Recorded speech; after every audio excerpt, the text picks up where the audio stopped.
दोस्तों, जब भी किसी व्यक्ति की डेथ होती है तो डेथ के बाद उसकी प्रॉपर्टी उसके वारिसों के नाम आ जाती है। नमस्कार दोस्तों, मैं हूं आपका एडवोकेट विवेक पांडे और आप देख रहे हैं आपका अपना चैनल लीगल पोजर। दोस्तों, मृत्यु के बाद तहसीलदार की कोर्ट में नामांतरण का केस फाइल होता है और मृतक व्यक्ति की प्रॉपर्टी उसकी मां, पत्नी और बच्चे के नाम कर दी जाती है। दोस्तों, नामांतरण कई प्रकार से होता है, जैसे कि मृत्यु के आधार पर, रजिस्टर्ड विक्रय के आधार पर, वसीयत के आधार पर या फिर सिविल कोर्ट द्वारा कोई जजमेंट पास किया गया हो तो उसके डिग्री के आधार पर भी नामांतरण होता है।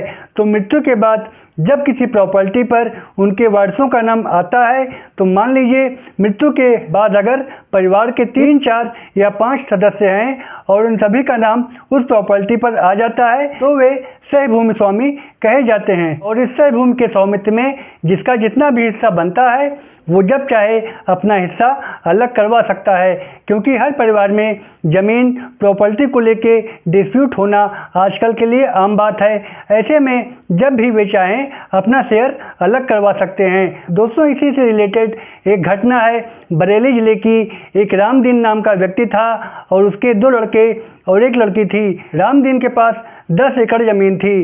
रामदीन की मृत्यु हो जाती है और दोनों भाई मिलके अपने बहन की शादी कर देते हैं। शादी के कुछ दिनों बाद लड़की आके कहती है कि इसमें हमारा भी हिस्सा है, सो हमें अपना शेयर चाहिए। इस पर दोनों भाई कहते हैं कि तुम्हारा कौन सा शेयर, लाखों रुपए तो हमने तुम्हारी शादी में लगा दिए, तुम्हारा शेयर अब ख़त्म हो गया है, अब तुम्हारा कोई शेयर नहीं।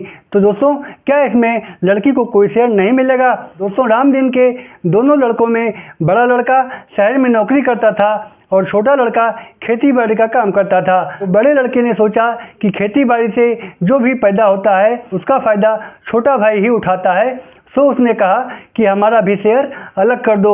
इस पर छोटे भाई ने कहा कि तुम्हारा कैसा शेयर, तुम तो शहर में नौकरी करते हो और खेती बाड़ी की सारी जिम्मेदारी, सारी देखभाल मैं ही करता हूँ, इसलिए यहाँ पे तुम्हें कोई हिस्सा नहीं मिलेगा। तो दोस्तों, इस पर उसके बड़े भाई ने तहसीलदार के कोर्ट में बंटवारे का मुकदमा किया और अपने छोटे भाई को उसमें पार्टी बनाया। और जब ये बात उसकी बहन को पता चलती है तो वो भी आ जाती है, लेकिन उसने अपनी बहन को उसमें पक्षकार नहीं बनाया। जब ये बात उसकी बहन को पता चलती है तो वो भी कोर्ट में आ जाती है और पक्षकार बनने का एप्लीकेशन देती है। इस पर उसकी बहन को भी पक्षकार बना दिया जाता है। दोस्तों, इस केस में तहसीलदार महोदय ने 10 एकड़ ज़मीन में एक हिस्सा उसकी माँ का, एक हिस्सा उसकी बहन का, बाकी का दोनों भाइयों में बांट दिया। तो दोस्तों, प्रॉपर्टी में जितने भी लोगों का नाम है, चाहे वो माँ हो या बहन हो या भाई हो, अगर वे सभी अपना हिस्सा अलग करवाना चाहते हैं तो उन सभी का हिस्सा पिटीशन कर दिया जाएगा। तो दोस्तों, उस ज़मीन पर जितने भी लोगों का नाम दर्ज है उन सभी को बंटवारे के मुकदमे में पार्टी बनाना पड़ेगा और कोर्ट द्वारा उन सभी के हिस्सों का बंटवारा कर दिया जाएगा। तो दोस्तों, ये था हमारी आज की वीडियो का विषय। विषय पसंद आया हो तो एक लाइक करके चैनल को सब्सक्राइब कर दें। फिर मिलेंगे एक नए विषय के साथ। तब तक के लिए goodbye and thanks for watching.